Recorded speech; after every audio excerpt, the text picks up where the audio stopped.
So good morning, everyone. Good morning. And those of you who are online, you can hear me? Yes. Oh, good, good. Thank you very much. I always, I'm nervous now because I did a ceremony in May, and it turned out that we thought we had everything set up on the laptop for this huge ceremony, and found out later that not only were the participants muted, but we were muted too. So no one heard anything. It was very disappointing for those who are online. So good. Just a quick note has to do with a form. For those of you who were here for the walking meditation, I just want to say that when you're walking, your the movement of your feet is coordinated with your breath. So as you are, so your feet are like this, one's in front of the other. As you are inhaling, this foot comes up. And as you exhale, it comes down. So inhale, exhale. I noticed a couple of you moving very slowly, and I know that you can't hold your breath that long. So, so just, be aware of that. Mm. So how many of you know who Leonardo da Vinci is? Hands up, please. Good, glad to know that. Important guy. Um, I just saw something recently, and because I'm a big Da Vinci fan, as I'm sure many of you are, uh, I saw that it was Da Vinci's 5 life lessons. And as I was reading, I thought, oh, this is practice in a nutshell. So I thought I would share it with you today. We talk a lot in this practice about staying in the present moment and paying attention and observing and understanding this idea of emptiness, which is not really an idea, it is the reality of no separation. That actually, there's no such thing as a permanent abiding nature for anything, including us, but everything is interconnected. So that's what emptiness is. And we also talk about developing character. It sort of happens very naturally when you do practice for a long period of time. So, as I say, recently I saw this article uh, on Da Vinci, and I thought that, oh, this is perfect in because in the past, long before I came to practice, what I realized was I would be reading something, fiction, nonfiction, and something would strike me. I'd say, yes, that, I agree with that. That is my actual experiences. I have to understand I didn't have a lot of experience at that point. I was only in my 20s. But the fact is, eventually, when I read a book on Zen practice, every page was, oh, yeah, uh-huh, oh, that too. It was surprising because it was like it was all in one place. So the fact is, wisdom is not just found in Zen practice.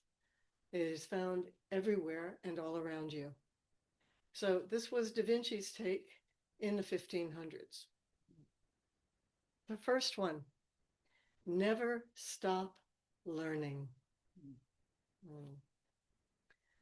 So this person wrote, the quintessential Renaissance man, Leonardo, believed that the mind was meant to be used, challenged, and continually expanded. Da Vinci wrote, the acquisition of any knowledge is always of use to the intellect because it may thus drive out useless things and retain the good. Mm, useless things. All that stuff that's going through our minds all day long. And when we sit down in meditation, we suddenly become aware of all that stuff, right? So to Da Vinci, learning was never wasted. Mm. Every new skill, observation, or experience to him was strengthening the mind and replacing ignorance with understanding. So Da Vinci understood the importance of knowledge as a way to strengthen the mind, to replace ignorance with understanding.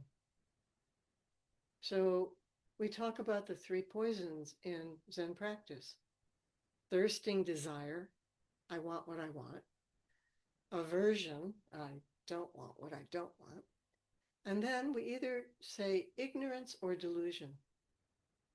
And it's ignorance of what?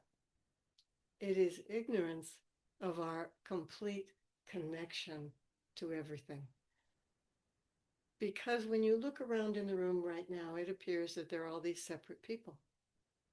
And of course, that is true also. But on some very fundamental reality, there is nothing separating any of us. In order to get here today, you had to get in a car, I'm assuming, unless you are one of those bicyclists that I envy. Somebody had to make that car. Somebody had to design that car. Somebody had to figure out how to get the fuel for that car. And then, even if you've got a car, you need roads. Somebody has to build the roads. Someone has to design the roads. Someone has to repair the roads. And then finally, you get here. Someone had to build this temple so that when you arrived, it was ready for you. Nothing in your life is without connection to everything else. At the end of his life, the Buddha told his Sangha, this is after 50 years of teaching, he said, forget everything I've said to you. Be a light unto yourself. Not because his words weren't wise and valuable, but because he understood that what he was talking about always was his experience. And he had these wonderful enlightenment experiences of exactly what I was just talking about, of no separation. But he understood that his experience is not your experience. The best any of us can do is talk about it, which is, what we say, the finger pointing at the moon. If the moon is the understanding, we can point to it, but each one of us has to understand it for ourselves. So he said, forget everything I've said because it's just going to get in your way of you trusting your own experience. And where are you going to get that experience? Sitting on this cushion, watching what arises in meditation, watching what you grab onto, the thirsting desire. Ooh, I need to think about that. I need to plan what I'm going to do tomorrow. Oh, I need to think about what I'm having for dinner tonight, right? Crazy stuff. Or the other, I really don't want to have that conversation with that person. I'm really upset with them, right? Or the delusion category is, oh, I'm not in either of those categories, and I'm just going to sit here and daydream. I'm just going to watch stuff come and go, and oh, this is so boring. Boring is not bad. Boring might be the settling of getting ready to quiet the mind. So, how do we do this? How do we strengthen the mind? The first thing I would say is, please be curious. Ask questions. The best thing to do when you're in a new situation with new people, ask them about themselves. And ask them sincerely, like you really want to know about them. They might never remember to ask you a question about yourself, but they will feel seen by you. And you will have learned something about them. So first of all, be curious. But most of all, be curious about what's going on in here in yourself. And when answers arise, be honest with yourself. Because you may not always like what arises. But We first ask the questions, and then we look seriously at what's arising as the answers. So the second thing is, don't judge what you don't understand. So the author says Leonardo returned to this idea more than once in his notebooks. He wrote many notebooks, journals, basically, seeing it as a foundation of wisdom. Da Vinci observed that nothing can be loved or hated unless it is first known. I think many of us would agree with the first part, hard to love without knowing. But I think many of us succumb to the second of hating when we don't really know something. It's in our language, right? We use the word hate so casually. Oh, I hate that kind of ice cream. No, you dislike it. You don't necessarily hate it. That's a very strong word. But Da Vinci has to remind us that understanding comes before there's any meaningful response, before you can really form an opinion. But of course, we form opinions all the time about everything, whether we have any notion about it or not. And if you look at Da Vinci's work, you will see that this is true, because before painting humans, he studied anatomy at length to understand all of the muscles of the hand, how the wrist works, how the hips work, the physiognomy of the head. All of this he studied before he ever sat down to draw and paint. Genuine understanding must come before any meaningful opinion can be formed. How often are we making decisions based on little more than a preference or someone else's opinion? I mean, I don't know about you, but when I was growing up, my parents had very particular political opinions. And, what did I know? I was just a kid. And so what tends to happen is you take in what your parents are saying, and then you profess to believe that without very much information.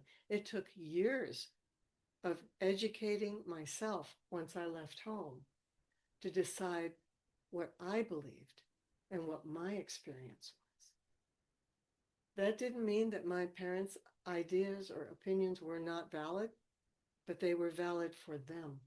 This is what we're trying to always say and practice.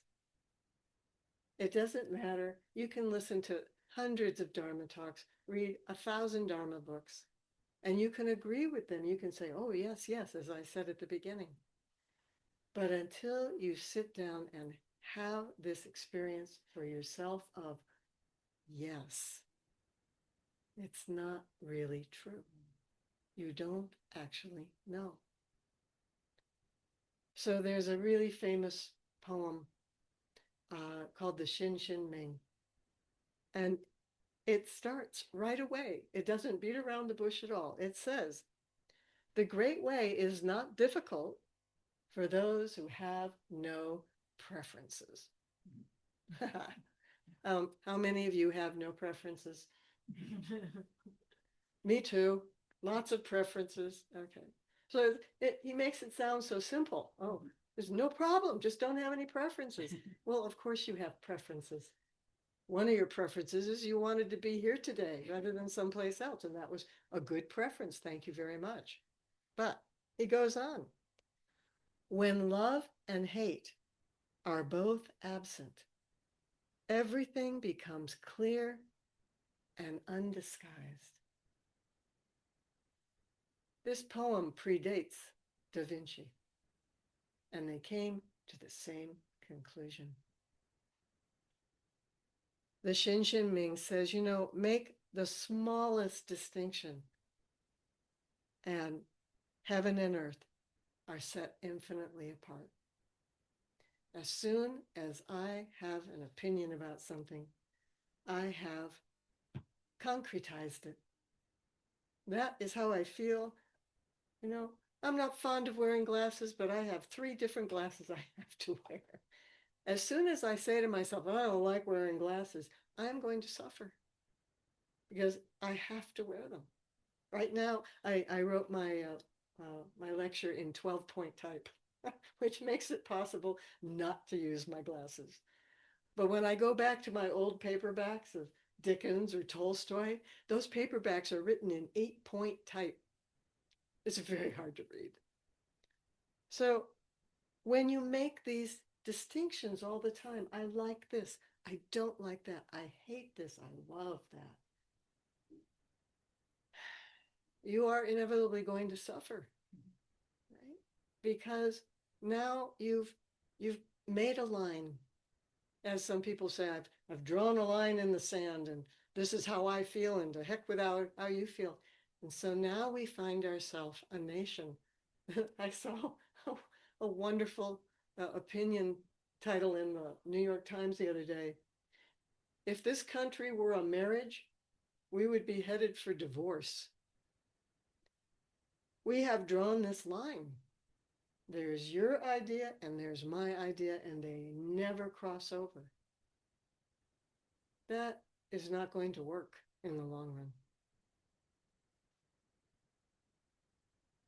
In Zazen, in our meditation, thoughts are constantly arising.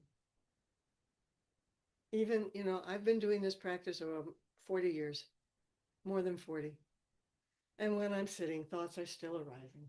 I mean, I'm sorry if that's disappointing. But this is what the brain does. The brain secretes thoughts. So maybe a different way to think about it, as a teacher, Gil Fransel, once said, is we are thoughting. Thoughting is a bit different than thinking. Thoughting just means some thought arises.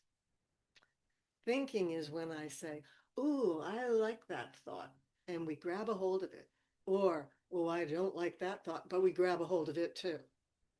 And then we start thinking.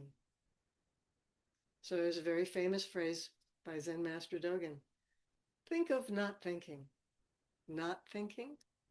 What kind of thinking is that? Non-thinking. I have struggled with that for years. Non-thinking I equate now with thoughting. It just arises and we let it go, or not. When we grab a hold of them, we could be doing any number of things. We could be planning, we could be worrying, we could bring up old emotions from 10, 15, 20 years ago and relive that whole emotional feeling of something that is long over. It's amazing how it can come up so strongly, right? But when these preferences and opinions, this love, hate, like, don't like, are absent, suddenly things take on a new clarity. But to get there, we may need to ask a question. In the first place, when a thought arises, it's a really good idea to ask the question, really? Are you sure? Because many of the thoughts that arise in our head are not ours. They were given to us by other people, starting with our parents and our siblings and our aunts and uncles and friends and teachers. If you were told when you were 7 years old that you cannot carry a tune, and therefore you have never sung all of this time, you should ask yourself, is it true? And second, does it matter? We have a lot of old tapes in our head that get in our way, but we have to realize they're there. That's why being curious is so important. And to ask yourself, really, is that really true? Is it true right now? Maybe it was true yesterday. Maybe it was true 5 years ago? Is it actually true for me and my experience right now? And what we begin to notice is that much of one arises. I don't know about the rest of you, but there are certain kinds of thoughts that over and over, habitual thinking patterns. And you can break them by asking, wait a minute, why am I thinking about that again? What is that? Where did that come from? Because those thought patterns generally do not contribute to genuine understanding, as Da Vinci expresses it, kindness or compassion. Because remember, nothing can be loved or hated unless it is fully known. So you're probably familiar with the 4-box theory. In the first box, I know what I know. In the second box, I know what I don't know. In the third box, maybe I don't know what I do know. And then there's the fourth box. I don't know what I don't know. So in the second box, in my case, I could say, I know what I don't know. I do not know calculus. I can tell you right now, math has never been my strong point. But the next one, I may not know what I do know. Sometimes we surprise even ourselves. Somebody asks a question and like, oh, I actually know about that. I didn't think I did.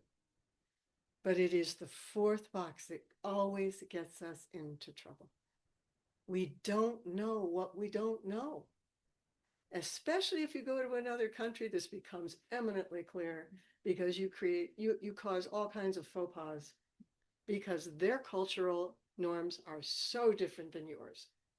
Right? So we were just talking the other day, I was doing tea ceremony practice, and we were talking about bowing in Japan and how, depending on who you're bowing to, you have all these different levels of bows.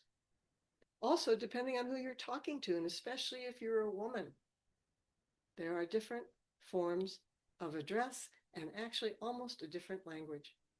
And so when I was cramming for 3 months in Japanese, the woman who taught me the most formal of the language. And so there I am on my way, getting ready to go home. I'm on the Shin Shin Ming, their bullet train, and I'm drawing in my journal. And these young girls, I think there were 3 or 4 of them, are kind of sneaking up behind me, looking over my shoulder because they can see I'm drawing something. And so I turned around and in my terrible Japanese, but very formal, I asked them if they liked to draw. They all started giggling. And I only realized later it was because I was speaking to them as if they were their grandmother's age, learning the most formal thing, right? They had never been spoken to like that before because children you speak to children at a different level. So we have to understand there is so much in the fourth box.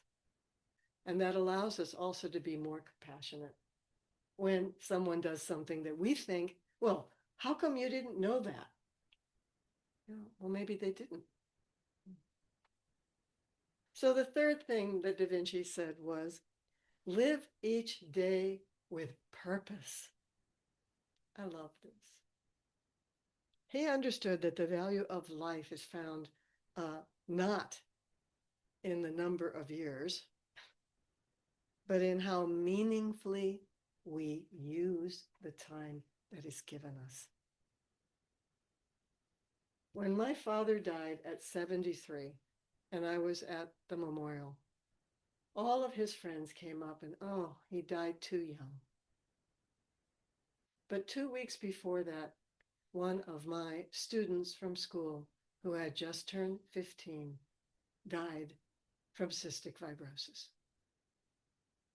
And I thought, my father had 73 years Most of that as an adult, doing the things he wanted to do, working, traveling, having a family. This 15-year-old didn't get to do any of that. We don't know how long we have.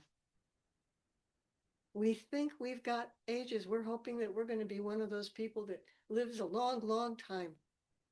And I hope you do too, because there is always something to learn, even when life gets difficult. And as you get older, there are things that are going to happen that are going to surprise you. But you learn new things. Like when I found out that I had glaucoma, which means that my peripheral vision is severely impaired. It means I really shouldn't drive at night because you need a lot of light to see. I'm fine driving at this point in the daytime. But what it meant, I didn't realize it until one of my friends, who was always asking me to come and give a guest lecture in San Jose 3 or 4 times a year, writes and says, we really would like you to come and give a lecture on this particular day. And without even thinking, I wrote back and said, oh, I'd love to do that. I'll put it on my calendar. And only after I got off the email, I thought, oh, I could drive there in the light, but how am I going to get home? And so for the first time in my life, I had to write a dear friend and say, would you be willing to go with me and be my chauffeur? She was so happy to be asked. And she has done it several times for me since. And we always go out to dinner first and enjoy each other's company. And so suddenly I'm in a position of having to ask for help that I have never had to do before, being Miss Independence. It's very good for me. So even when you think that you don't want to welcome those things, there is always something to learn. So Da Vinci wrote, as a day well spent procures a happy sleep, so a life well employed procures a happy death. Just as a fulfilling day brings peace at the end of the evening, a life guided by purpose of some kind, any kind, is going to bring you satisfaction when you look back on it. On the Han, that wooden mallet, in many temples, there's a phrase written. It says, awaken to the great matter. Life is swiftly passing. Don't waste time. And the longer the mallet hits, words disappear. But it doesn't matter because you've been hitting that mallet for years. Don't waste time. The value of life is not found in the number of years, but in living a meaningful life. Your life is limited. My life is limited because we have a body. You are going to get sick. That's inevitable.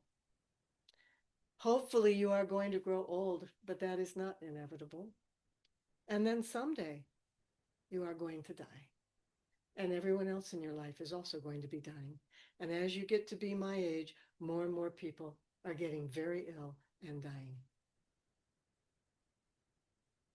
We get caught up in our daily life, shopping, cooking, raising our families, taking vacations. And the next thing we know, we're old. And death is like right around the corner, but also actually it's always been right around the corner. So how do we understand this idea of living meaningfully? What would it mean to live a day well spent or a life well employed? To live meaningfully means to formulate your deepest inner request. I remember the first time I heard someone say this, a teacher, and I thought, What request? What are they talking about?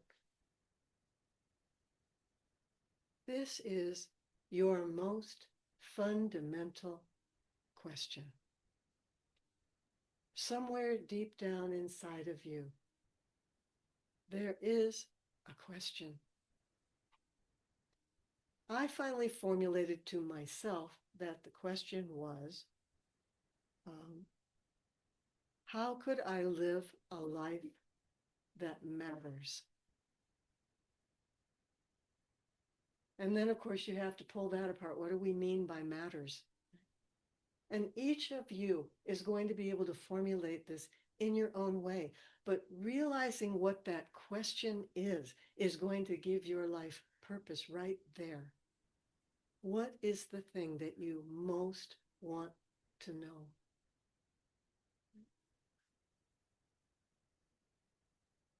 To live a life that matters is probably the same thing as what Da Vinci is saying.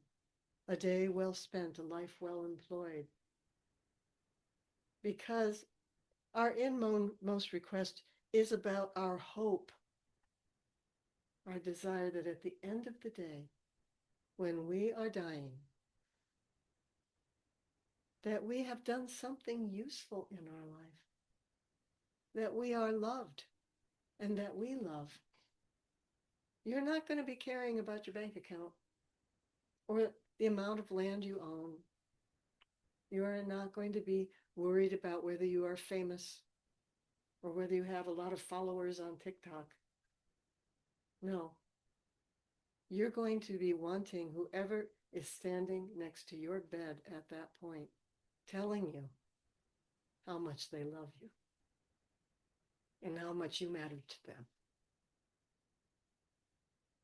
One Tibetan Lama years ago, I heard that his daily practice when he wakes up is to ask himself, how can I be of service today? Such a great question. The answer is different for each of us. Taking care of an elderly parent, a young child, speaking with a coworker with compassion, driving carefully on the road, not taking offense even when it is given. There are so many ways to be of service. But when we are of service, and so many times it's something very small, like, oh, please, you go first. There's a little bit of joy that arises right there. So who is the first person to experience that joy? You, me. The other person being allowed to go first, they might like that too, but that feeling of joy that arises, it is instantaneous in your head. There's a pleasure center in your head that immediately feels good. So Da Vinci also says that the fourth one is that character matters more than wealth or accomplishment. This by one of the greatest artists that ever lived. Leonardo believed that the greatest measure of a person was not what they possessed or achieved, but their character. He wrote, "That is not riches which may be lost. Virtue is our true good and the true reward of its possessor. Wealth, status, recognition, they come and go." How many of you can remember Secretary of State from 5 years ago? At the time, they were the most important person. They were in every, column in the newspaper. Fame is fleeting. Wealth may also be fleeting, but even if it's not, it will never buy you what is actually the most important thing. Status also is not going to buy you the love and admiration of others, because a lot of times the way you got that wealth and status was by stepping on other people as you climbed the ladder. But integrity, compassion, wisdom, No one can take those away from you unless you let them. At the end of our life, what we're wanting is to know that we did something useful and that we are loved. I don't even need admiration, but to know that maybe I did live a life that matters and that that may go on because of ripples to other people's lives. I know that the words character and virtue sound really old-fashioned, when in fact, they're really the only thing that is left to you. In the 5 recollections of Thich Nhat Hanh, he basically says that you are going to get sick, you are going to grow old, and then you're going to die, and everything is going to be taken away from you and everyone you love. And the only thing that is going to be left to you are your actions. Our actions are our only true belongings. Our actions are the ground upon which we stand. Our actions must be grounded in character. The qualities of integrity, authenticity, being really who you are completely, compassion, wisdom, and courage, the courage to maintain that integrity. And no matter what anybody else is saying, it's that old joke with your parents when you said, well, Linda gets to go, and your mother says to you, well, if Linda says to jump off the bridge, are you going to do it? It's exactly that. No, you have to have the integrity to stand up for what you believe, despite everybody else maybe disagreeing and saying, oh, live and let live, or let's be nice, or no, if it's wrong, it's wrong. Da Vinci says, riches may be lost, but virtue is our true good and the true reward of its possessor. It's not something to lord over anybody or feel smug about. That wouldn't be virtue, actually. It is about being upright. It's a wonderful book on the precepts of this practice by Reb Anderson, who is a teacher emeritus for Green Gulch Farm. And the title of the book is Being Upright. And so we have an upright posture and we have an upright mind. Finally, and perfectly, Da Vinci says to pay attention to the world around you. He believed that understanding begins with careful observation. He said, all our knowledge has its origins in our perceptions. No, he doesn't say your observations. He says perceptions. He expressed his belief that discovering begins with paying attention to the world around us. Before any of his theories or inventions or his art were created, he realized there needed to be a willingness to look closely at the world, to learn from his experience. In this particular practice, actually, observation is one of the key components. Albert Schweitzer once famously said, example is not the main thing in influencing others. It is the only thing. Teaching by example. This is what parents do with children. It is what teachers in schools do. It is what we do here. We teach always by example. Nothing I'm saying matters. Watch teachers. Any teacher in your life. Watch your elders. Everything they're doing speaks much louder than what they're saying. They have to be able to walk their talk. So the problem with observation and teaching by example is that the individuals need to know to observe. This is a problem in Zen practice, actually. The teacher can be offering their example as much as possible, but if nobody's watching, So years ago, years and years ago, it was the middle of winter at the temple where I was practicing. And there was little heat in this building, and the floor was always freezing. But my teacher, when we would do the walking meditation, always did it barefoot. So I always did it barefoot because I figured he was 22 years older than me. If he could suffer the freezing floor, so could I. But later, other members of the Sangha came up and said, "Why aren't you wearing socks? It's freezing cold." I said, "Because my teacher is not wearing socks." This was like a revelation to them. It's like, oh, they hadn't thought to look.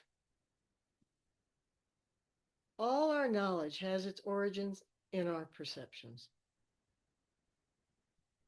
So I think I've mentioned this example once before, but it bears repeating, of a time when I was teaching an art class in watercolors.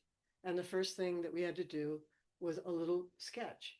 We were drawing flowers that day. Particularly, we were drawing nasturtiums. If you know about nasturtiums, you know that the leaf is shaped like this.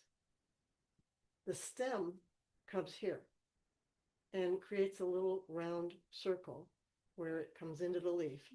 And then there are veins that come out this way at angles. And it's usually 5 or 7 veins per leaf. So always the problem when you're teaching art is there's the kid that wants to rush through and already be done while you have other children that are still looking at the paper. So on this day, naturally, there was a child who was anxious to show me his drawing of the nasturtium leaf so that he could then get to the painting part. So he brings up the drawing, and it's a circle, and there's a dot in the middle, and then there's 4 lines radiating out from it. Now, as a teacher, you don't want to discourage your young students. So I was very careful, and I said, interesting. Can you go get me that leaf that you were drawing from? So he brings it over, and we lay the leaf next to his drawing. I said, okay, so first of all, this thing that you have in the center, this dot, where is that on the leaf? Oh, it's down here. And can you count the number of veins on this leaf for me? There were 7. I said, and how many are in your drawing? 4. I said, I would like you to go back now and try to draw exactly what you are seeing, not your idea about it. This is the problem. We have ideas about everything, and so we are never actually seeing. They say that we make up our mind when we meet a new person in 5 minutes or less, based solely on our perceptions of that individual, without giving them a chance even to open their mouth. We need to pay attention to the world around us. We need to carefully observe, because otherwise we will continue to suffer from thirsting desire, from aversion, and from ignorance. We will always be coming from that place of preferences and opinions, and we will never actually have a chance to see what's happening in front of us. So I would like to end with a poem by Shantideva. May I be a guard for those who are protectorless, a guide for those who journey on the road. For those who wish to cross the water, may I be a boat, a raft, a bridge. May I be an isle for those who yearn for land, and a lamp for those who long for light. For all who need a resting place, a bed, and for those who need a servant, may I be their servant. May we all live a meaningful life. Thank you.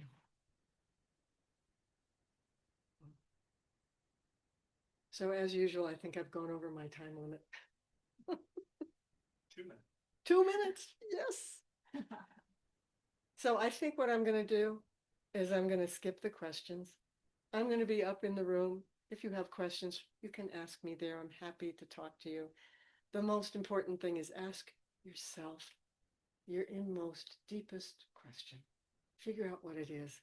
It may take you a while to get there. It certainly took me a long time, but it is well worth looking for. Thank you. Thank you, those of you online. After the talk.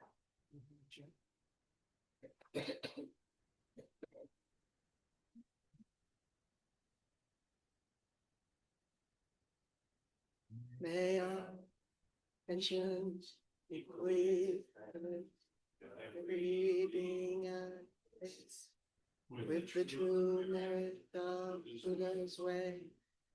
Beings are nobles, I must save them. Delusions are inexhaustible, they must wait. Dharma gates are boundless, I vow to enter them. Buddha's ways unsurpassable, I vow to become it. And one last thing. We just heard a siren. When I was 6 years old, the nun who was my teacher gave me a practice which I continued the rest of my life, which is to stop when you hear a siren and offer well-being for who is ever in trouble. Let us take just a moment to do